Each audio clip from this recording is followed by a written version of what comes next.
பக்தியினால் இந்த காப்பியம் ஒரு வாழ்வியல் காப்பியம். இது சைவர்களுக்கோ தமிழர்களுக்கு மட்டுமல்ல, இது ஒரு பொதுமறை, இது ஒரு வாழ்வியல் காப்பியம். நாம் ஒற்றுமையுடன் வாழ வேண்டிய ஒரு காப்பியம். பிற மொழி, நாடு, சமயம், கலாச்சாரம் என மக்கள் அனைவரையுமே நல்ல வழிகாட்டியாக, கலங்கரை விளக்கமாக இக்காப்பியம் விளங்குகிறது என்றால் இதில் எந்தவிதமான ஐயப்பாடும் இல்லை. இந்த அடியார்களை பொறுத்தமட்டில் ஒருவர் தான் செய்யும் தொழிலில் உள்ள மண்பாண்டம் செய்பவராக இருந்தால் ஒரு ஓடை ஒரு நாளுக்கு ஒரு அடியாருக்கு கொடுப்பது என்பது ஒரு குறிக்கோள். ஒரு மீனவரான ஒரு அடியார் தான் பிடிக்கும் முதல் மீனையே சிவார்ப்பணம் என்று சொல்லிவிடுவது ஒரு குறிக்கோள். ஆக தங்களுடைய தொழிலுக்கேற்ப ஒரு தொண்டினை செய்து வந்தார்கள் இந்த பெருமக்கள். ஆதலால் தான் பல்லாயிரக்கணக்கான வருடங்களுக்கு முன்பே இறைவனை வழிபடும் சிவாலயங்களில், கோயில்களிலே இந்த 63 நாயன்மார்களை நாம் பார்க்கிறோம். இவர்களெல்லாம் நம்முடைய வழிகாட்டிகள். இந்த 63 பாத கமலங்களை மனமொழி மெய்களால் வணங்குகிறோம். ஆக இந்த 63 அடியார்களை பற்றி பார்ப்போம்.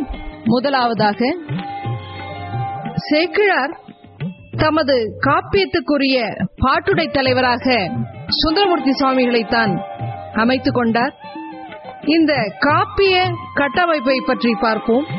திருமலை சிறப்பு என்ற தலைப்பிலே திருக்கயிலை சிறப்பும், திருக்கூட்ட சிறப்பு என்ற தலைப்பில் அடியார் பெருமையும், திருநாட்டு சிறப்பு என்பதில் சோழ நாட்டின் உயர்வையும், திருநகர சிறப்பில் திருவாரூரின் பெருமையும், நகரம் என்ற பொழுது அந்த மன்னனின் மனுநீதி சோழனின் நீதி வழுவா திறத்தையும் சிறப்பித்து கூறுகிறார்.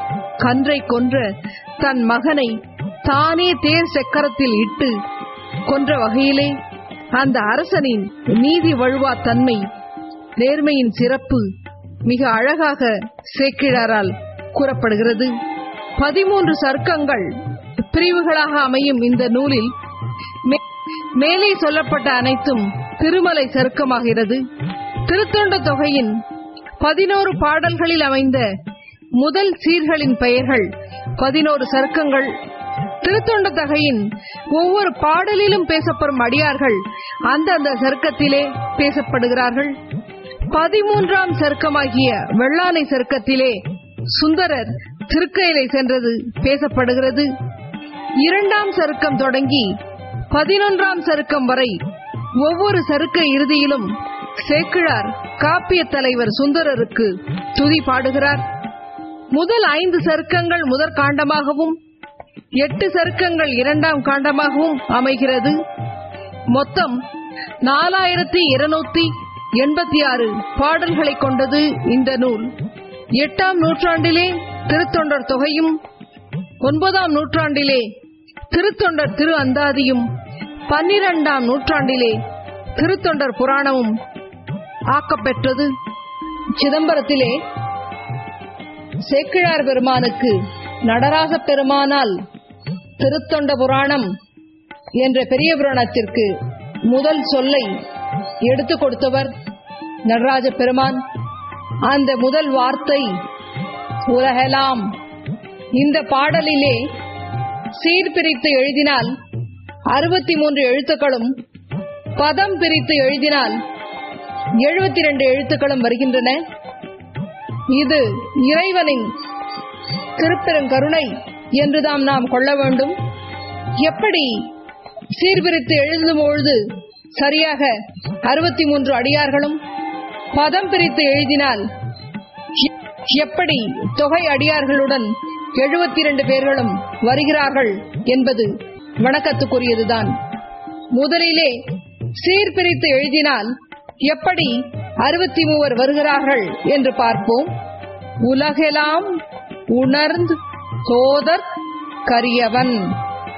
எண் 6, 4, 3, 5. கூட்டுத்தொகை 18. நிலவு உலாவிய நீர்மலி வேணியன் அலகில் 3, 3, 4, 4, 4. கூட்டுத்தொகை 18. சோதியன் அம்பலத்தாடுவான் மலர் சிலம்படி 4 9 4 9 21 கூட்டுத்தொகை. வாழ்த்தி வணங்குவாம் 4 6. இதிலே சீர்பிரித்து ஓதினால் ஒற்றெழுத்துக்களில் ஒன்றை கணக்கிட்டுவிட்டு மற்றொன்றை நீக்கியும் தனி ஒற்றெழுத்தானால் கூட்டியும் எண்ணும் பொழுது 63 வரும். முதல் வரியிலே உணர்ந்து என்ற இடத்திலே 2 ஒற்றெழுத்துக்கள் இருக்கிறது. அதனை ஒன்றை நீக்கிவிட வேண்டும். வாழ்த்தி என்ற கடைசி அடியிலே வாழ்த்தி என்ற சொல்லிலே 2 ஒற்றெழுத்துக்களில் ஒன்றை நீக்கிவிட வேண்டும். இறுதி சொல்லான வணங்குவாம் என்பதிலே 2 ஒற்றெழுத்துக்கள், அதிலே ஒன்றை நீக்கிவிட்டால் 63 சரியாக வருகிறது. அடுத்து பதம் பிரித்து எழுதும் பொழுது உலகு எலாம் உணர்ந்து ஓதக் அறியவன் 3 3 5 4 5 கூட்டுத்தொகை எண்ணிக்கை 20. நிலவு உலாவிய நீர்மலி வேணியன் அலகில் 3 4 4 4 4 கூட்டுத்தொகை எண்ணிக்கை 19. சோதியன் அம்பலத்து ஆடுவான் மலர் சிலம்படி 4 6 4 3 6 கூட்டுத்தொகை எண்ணிக்கை 23. வாழ்த்தி வணங்குவோம் 4 6 கூட்டுத்தொகை எண்ணிக்கை 10. இவை எல்லாவற்றையும் நாம் கூட்டினால் 72 எழுத்துக்கள் வருகின்றன. இது தொகையடியார்களையும் 63களையும் சேர்த்து இப்படி வருகிறது. இறைவனாலே அழையெடுத்து கொடுக்கப்பட்ட சொல் உலகலாம். அந்த உலகலாம் இந்த காப்பியத்திலே 3 இடங்களிலே வருகிறது. முதல் பாடல் உலகலாம் உணர்ந்தோதக் கரியவன் நிலவுலாவிய நீர்மலி வேணியன் அலகில் சோதியன் அம்பலத்தாடுவான் மலர் சிலம்படி வாழ்த்தி வணங்குவோம்.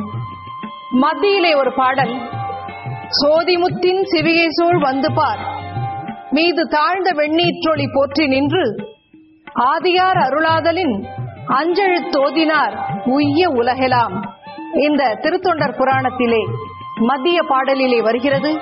இறுதியாக என்றும் இன்பம் பெருகும் இயல்பினால் ஒன்று காதலித்து உள்ளமும் ஓங்கிட மன்றுளார் அடியார் அவர் வான்புகழ் நின்று எங்கும் நிலவி உலகெலாம் என்ற அந்த உலகெலாம் என்ற சொல்தான் காப்பியம் நிறைவேறுமாறு காப்பியத்தை நம்முடைய சேக்கிழார் பெருமான் செய்தார்.